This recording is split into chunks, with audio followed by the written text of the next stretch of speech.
Hello, ladies and gentlemen.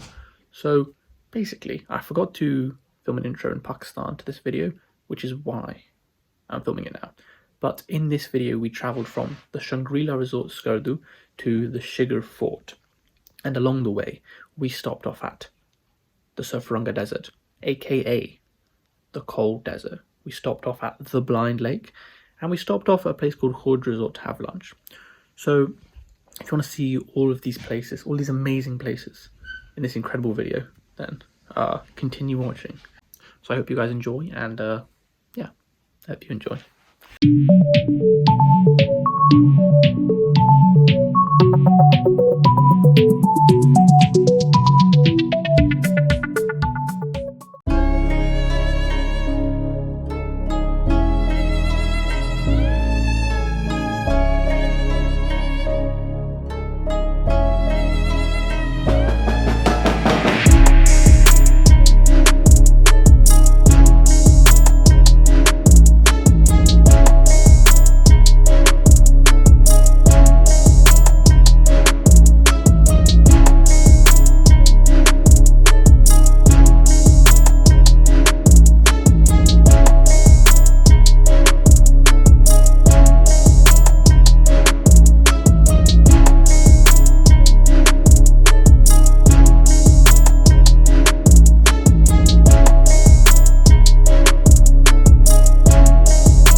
We're now at Sarfaranga, so this is what's known as the Cold Desert, because in the winter, for example, snow falls on it and it gets cold, and even like in the other seas, some of the other seasons at night time it gets cold, and daytime also cold. But it's called the Cold Desert, which is very cool. It's surrounded by more mountains, and I'll show you. Look at this. This is one of the reasons why the north is.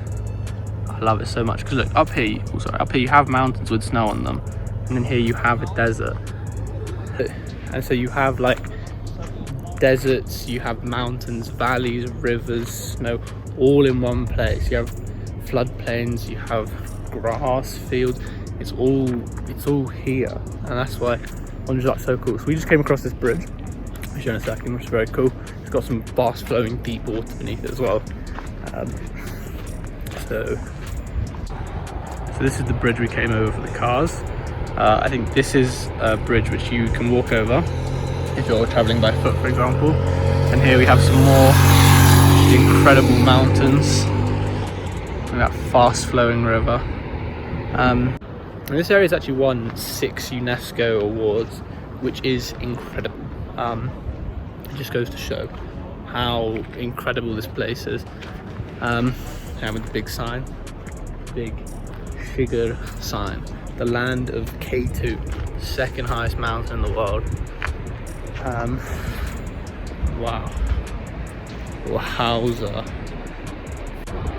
And if you can see, this is a zigzag road which goes all the way up, and then over here is a little settlement where people live.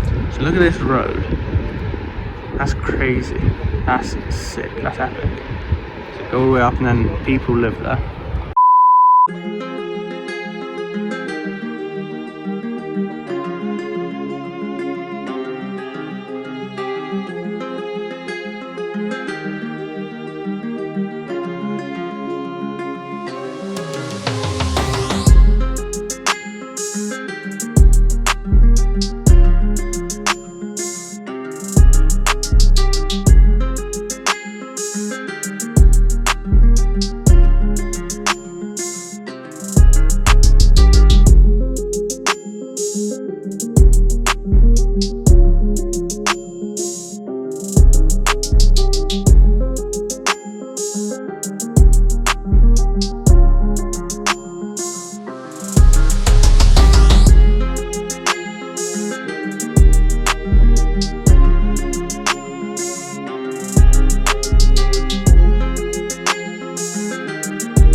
We have stopped off at the Blind Lake. We're on the way to Shigar Fort, and here it is behind me. The reason it's called the Blind Lake is because no one knows what the source of the water here is, or like where any of the water like drains into or anything. So it's just a lake with no known source or tributaries or anything, which is pretty cool. There's a bunch of animals. I don't know if you heard the thunder, but you can hear the thunder quite clearly. Here it is. This is the lake in all its glory. It is very beautiful.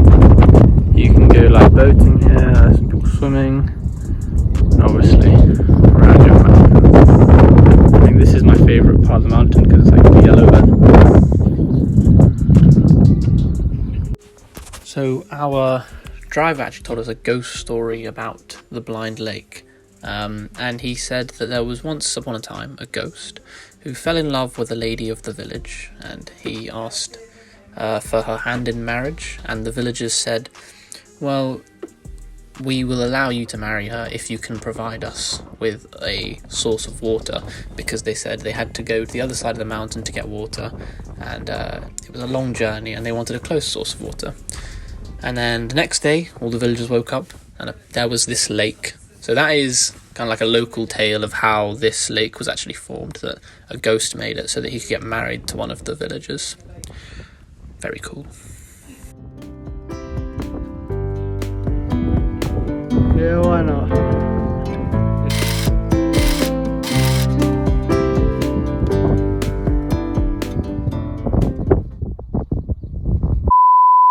So we've actually stopped at Khoj Resort for lunch, which is where we were initially planning on staying on the first night, then switched to Shangrila.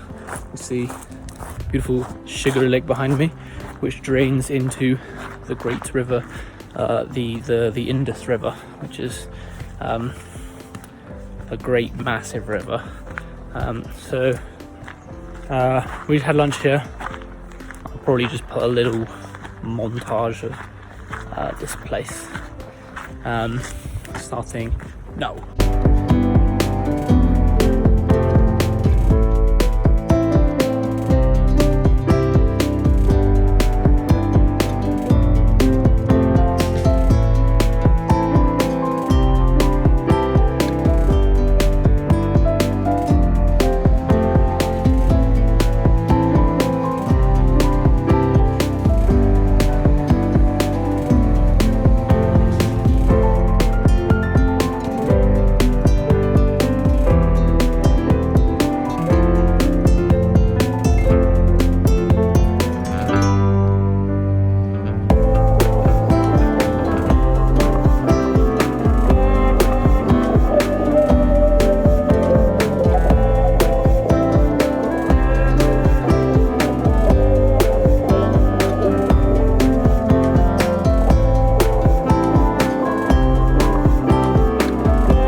So this is a very new resort, this Khoj resort. This is its first holiday season it's been having. I think it opened in May, so that was only about a month ago. So it is very new, which is why it's so modern, and it is very nice. The food was tasty, you know, it was nice hammocks, etc. So I back it. Approved. Okay, so we arrived at Shigar Fort and we're staying in the newer part, which is basically, so Serena, which is a company which has hotels all over the country. They've basically built this this new part of the fort. So it's actually not the fort. So the main bit that you'll see in the videos later actually used to be the palace, and then the fort is on top of the hill, and that's more of like the fort is more of a watchtower for the palace, but it's called Shigar Fort. So for that purpose, I'll call it the fort. So they've made a separate rooms out here, which we're staying in, and so these are all newly built. But as you can see already behind me, for example, they've made it in the same design, like similar design, as to how the palace used to be. So let's take a look. We'll show kind of parts of the fort and the grounds and all that stuff tomorrow, but just a bit late now, so I kind of want to do the room and then basically I want to go rest and sleep, and then I will do the rest of this area tomorrow. But yeah, so let's carry on with this. So firstly, outside the rooms you have this is quite a nice seating area. So let me take it back so you can see. So I was coming down this pathway, you've got the nice beams, the lights. As you can see, always it's newly built, but it's old school, which is, I love. This is the room, B6, B for beast. Yeah, and this is the room. So let's go in the room. So stand back. So this is the room at first glance. TV, chair, table, bed. Right, you got some cupboard space here, but also you can already see how kind of antique they've made this, and how they've tried to make it resemble the Shigar Palace and Shigar Fort, which I really love. Even the floor it's lovely. So let's close the door.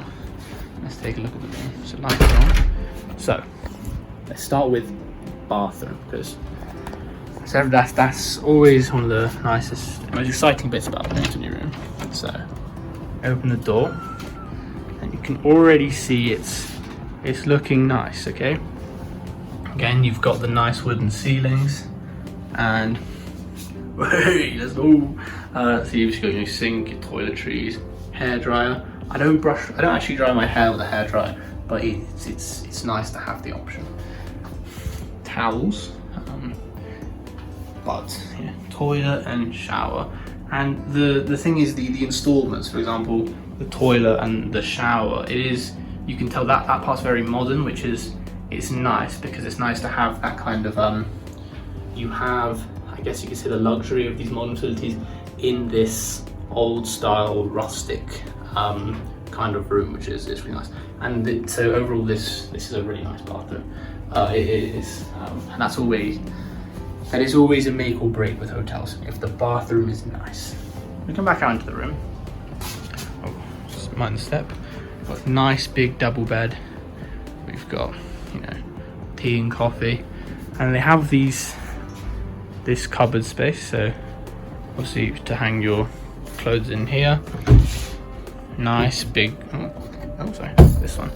Nice big cupboard with some Serena branded bags. So lovely job. You've got TV, nice double bed. The windows have these nice things on, so if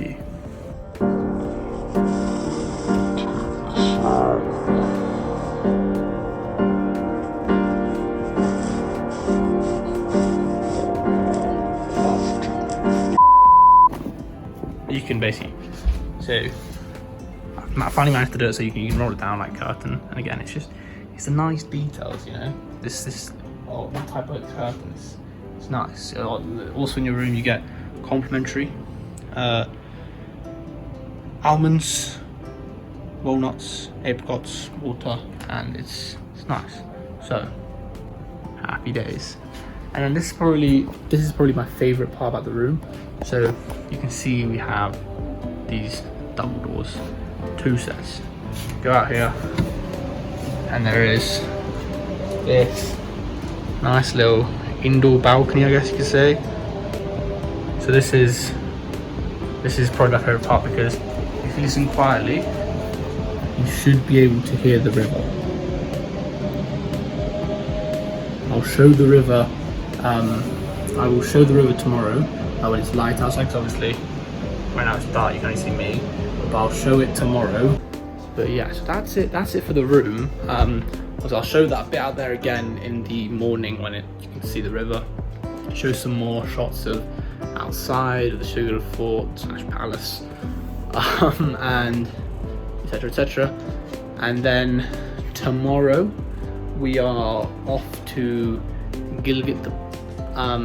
We're off to Gilgit, which will be another video probably. But I'm hoping you guys are enjoying these videos.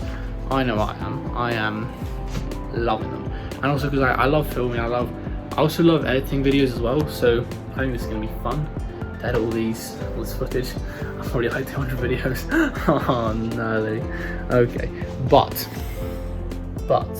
yeah, so I'll do that tomorrow, and then yeah, I'll film that tomorrow, but I'm gonna clock out for today, and I will catch you guys in the morning.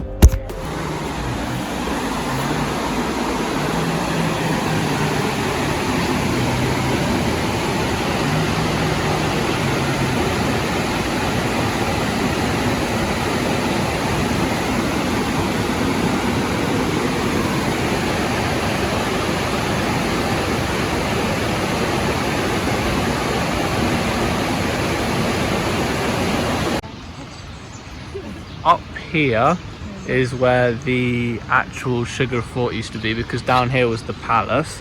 So up there was the fort where they could keep watch for any attacks, etc. So then they could defend the palace, which is this part. And as I was saying, you know how they have rooms in where the old palace actually was. This is the palace. This big structure, and this is where some of the rooms are. And they're still like how the old rooms were. They've been like preserved, and then you isolating them and happy days. So if I show you where we were staying, so I showed you the room yesterday, but this is what it looks like on the outside.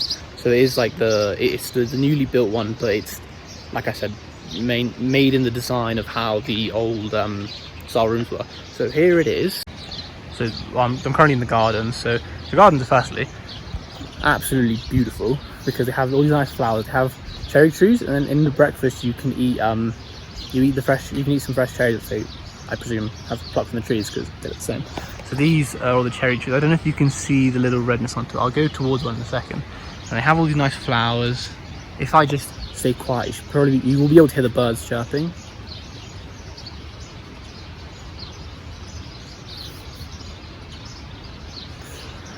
I hope I picked that up. But this is where we were staying. Where I was staying last night, and it's absolutely it just looks so nice to walk over, and it is definitely, I'm saying, if you're gonna come to the north of Pakistan, Shigar Fort is definitely a really good place to stay because it's unique. It's not really something you're gonna get elsewhere, and it's a lot of history. We're gonna have a tour of the fort in a second. I would highly recommend. So I actually have a better view of what I was saying, the actual fort where they used to have like keep guard for or keep an eye out for any attacks, etc. I have a way better view of it now, so I'm going to show you. So up there you can see a flag, so that would have been where the actual fort would have been up there, and then down here would have been the palace where the king and queen would have stayed. And it is just amazing, and the fact that it's, I don't know, it's hard to really fathom the magnitude and brilliance of this place because it is beautiful. Also, one thing you'll find throughout a lot of places in the north, so that especially, well, I've only been in Skardu so far, but you see them everywhere, is these really long tall trees, these ones, and they're called Sofeda trees. I'm not sure what they're called in English, but they are really beautiful. And fun fact is, when we were driving from Shangrila to here, we're driving through Skardu, and our tour guide was telling us that these long trees, basically, in a lot of the villages, what they do is they plant them every time a girl is born, and then once she gets to the age of marriage, the tree is obviously a lot bigger and taller, and then they use that tree to make all of her furniture for her new house, which I thought was really cool. Sustainable, and it's quite cute as well. So it's time for the history part. So Hassan Khan Amacha, the 20th ruler of the Amacha family, is reputed to have built Fonkhar, which was the old name for Shigar Fort, in 1634 to mark the repossession of Shigar from Abdul Khan Makbon, the then ruler of Skardu. And this was accomplished with the help of a Mughal army, the Mughal annexation in Kashmir, in 1587, which had opened Baltistan to greater political and cultural relationships with Delhi. And the increased cultural interactions with Kashmir and beyond is vigorously expressed in the architecture and the ornamentation of the Shigar Fort, lending it considerable artistic and historic importance. It is said that when Hassan Khan Amacha returned from his exile in the court of Shah Jahan, he brought with him builders and artists from Kashmir. Evidence for this is found in the rich presence of both Persianate, Kashmiri and Baltistani idiom in the wood carvings of the Shigar Fort. The old fort, Khari Dong, which is the bit that I mentioned, which is up on the cliff, is said to be associated with earlier settlements, as is the Buddhist monastery a kilometre to the south. In 1999, Shigar Fort was bequeathed to the people of Baltistan by Raja Muhammad Ali Shah Sabah Amacha and his son, Raja Muhammad Azam Khan of Shigar, enabling the commencement of the conservation project. In addition to the major financial support of the government of Norway, financial support for the project also came from the governments of the Federal Republic of Germany, Greece, and Spain. Thank you.